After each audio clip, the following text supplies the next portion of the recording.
So picture this. I'm standing in my living room, all suited up in my best please like me uncle auntie outfit, hosting dinner for my girlfriend Tanya and her parents. I'm nervous like first time on stage nervous, like sweating in places I didn't know had pores nervous.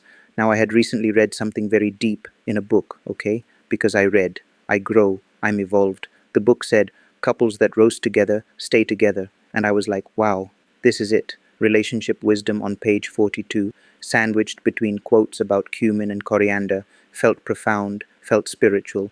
So naturally, I decided to test this newfound philosophy at dinner in front of her parents. Bad idea? Oh, just wait. So we're all sitting, eating, being all sanskari, uncle's laughing, auntie's nodding like she's on an approval committee, and I decide to break the ice with what I thought was affectionate roasting. You know, cute stuff like, Tanya takes 45 minutes to order food because apparently the paneer, cottage cheese, needs to feel emotionally supported before it's eaten. Or she once cried because she saw a lizard and said, he looked lonely.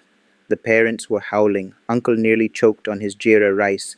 Auntie had tears in her eyes, tears of joy, I thought. And then I looked at Tanya.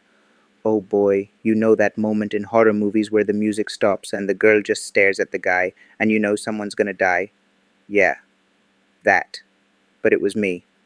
She stood up, silent, walked into the room, slammed the door. Cue awkward silence. Uncle sipped water.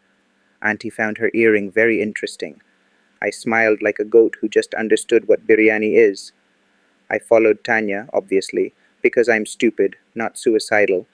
I entered the room like a soldier walking into war, with flowers made of apologies.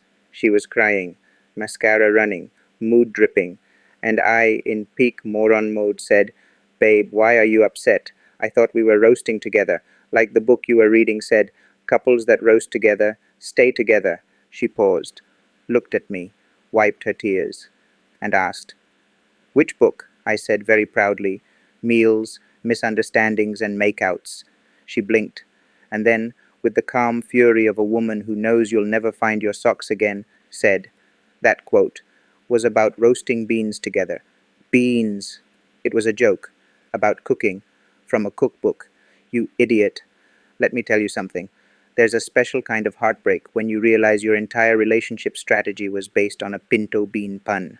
I apologized, profusely, hugged her like my Wi-Fi just went out. I promised no more jokes during dinner, or lunch, or breakfast, or any meal that includes her family and potential legal witnesses. Back in the living room, I tried to salvage the night by offering dessert and never speaking again. I deep down now knew, yes, I'm the kind of guy who thinks emotional advice from a cookbook is gospel. And trust me, I just read the quote that was visible while the pages were half turned and I was passing by. I really didn't know that it was a cookbook, I just read it. But still, yes, I mistook a food pun as relationship wisdom. And yes, I'm still alive because Tanya, deep down, is a very patient woman. Or maybe she's just collecting material for her own stand-up show titled The Man Who Misunderstood Beans. But here's the thing, sometimes love isn't about always saying the right thing. It's about learning how to apologize when you said the completely wrong thing.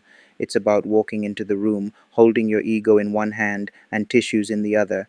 And it's about remembering, if you're going to roast someone you love, maybe make sure it's a coffee bean. Thank you, my lovely ladies and gentlemen readers. I'll be here all week unless Tanya reads another cookbook. Then I might be hiding behind her mum's fridge.